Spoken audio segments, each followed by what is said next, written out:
अक्षय जल्दी आ। अरे बच्चा, my baby my. Study vlog में आप लोगों का स्वागत है। भाई मैं पहुंच गया लाइब्रेरी और अब बज रहे हैं 10:30। धूप बहुत ज़्यादा तेज़ हो रही है और पसीने भी बहुत ही ज़्यादा आ रहे हैं। चलते हैं लाइब्रेरी के अंदर। भाई लाइब्रेरी की तो आज छुट्टी है, काम चल रहा है यहाँ तो पूरा फैला पड़ा और अपनी डेस्क से इधर की तरफ। चलते हैं भाई अब घर, और क्या करें, घर पे जाके करेंगे अपना यूपीएससी वाला टारगेट स्टार्ट।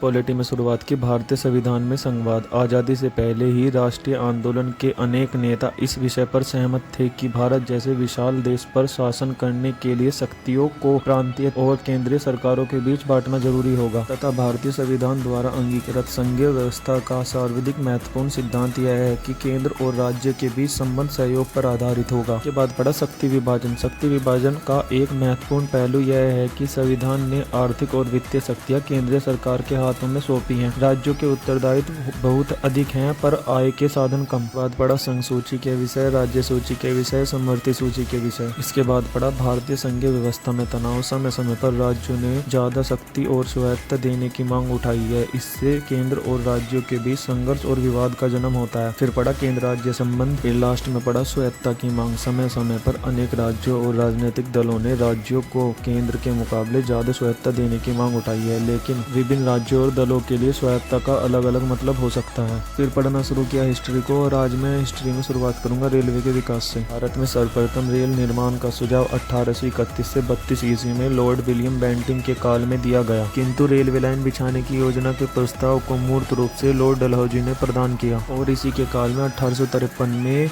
सर्वप्रथम मुंबई से थाने के मध्य रेल का संचालन किया गया। के बाद पढ़ा रेलवे के विकास के परिणाम। नकारात्मक परिणाम जैसे धन निकासन की प्रक्रिया में तेजी, ब्रिटिश औपनिवेशिक नियंत्रण को मजबूती, कच्चे माल के निर्यात से भारतीय उद्योग को क्षति। सकारात्मक परिणाम जाति व्यवस्था कमजोर, परिवहन की सुविधा, राष्ट्रीय आंदोलन को गति आदि। के बाद पढ़ा रेलवे से संबंधित महत्वपूर्ण तथ्य। 1925 में रेल बजट को आम बजट से अलग किया गया। 1905 में रेल बोर्ड का गठन किया गया। 1919 में एक वर्त आयोग का गठन किया गया आदि। लास्ट में पढ़ा ब्रिटिश आर्थिक नीति का मूल्यांकन, जैसे राजनीतिक चेतना का विकास, धन के बहिर्गमन की ब्रिटिश नीति, राष्ट्रवादी नेताओं के द्वारा वास्तविक मूल्यांकन और मुक्त व्यापार नीति आदि। यहाँ हुआ मेरा हिस्ट्री का सेशन कंप्लीट।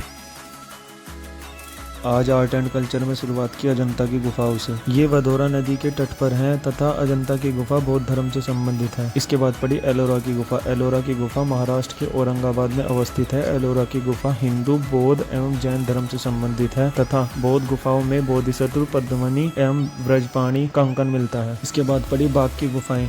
मध्य प्रदेश के धार जिले में 9 गुफाओं का समूह है। बाघ की गुफाएं मुख्यतः लौकिक जीवन से संबंधित है। इन गुफाओं में रंगमहल गुफा उल्लेखनीय है। के बाद पड़ी एलिफेंटा गुफा। यह मुंबई के निकट अवस्थित है और यहाँ शैव धर्म से संबंधित गुफाएं हैं। यहाँ शिव की त्रिमुखी प्रतिमा उल्लेखनीय है। इसके बाद नेक्स्ट टॉपिक शुरू किया मंदिर स्थापत्य। मंदिर स्थापत्य के अंग अधिष्ठान, गर्भगृह, शिखर, शीर्ष, गोपुरम, परकोटा। के बाद पड़ा मंदिर निर्माण की शैलियाँ। नागर शैली, द्रविड़ शैली, बेसर शैली। नागर शैली हिमालय पर्वत से विंध्य पर्वत तक, द्रविड़ शैली कृष्णा नदी घाटी से कन्याकुमारी तक, बेसर शैली नागर प्लस द्रविड़ शैली का मिश्रण जो विंध्य पर्वतमाला से कृष्णा नदी घाटी तक। भाई अपना वो 8 घंटे वाला हो गया यूपीएससी वाला टारगेट कंप्लीट और अपना वो 2 घंटे वाला भी करेंगे नाइट वाला। पहले आप 2 घंटे की नींद लेंगे। आज लाइब्रेरी बंद थी तो आप लोगों को पता है, तो घर पे गया है। ठीक है भाई, मिलते हैं। आओ जल्दी आओ अक्षु, अक्षु जल्दी आ। अरे बच्चा, अरे माय बेबी। अब मेरी क्या हो जल्दी बता दो। अक्षु अब मैं आपका भैया, एक किसी दो, एक किसी दो दे दो।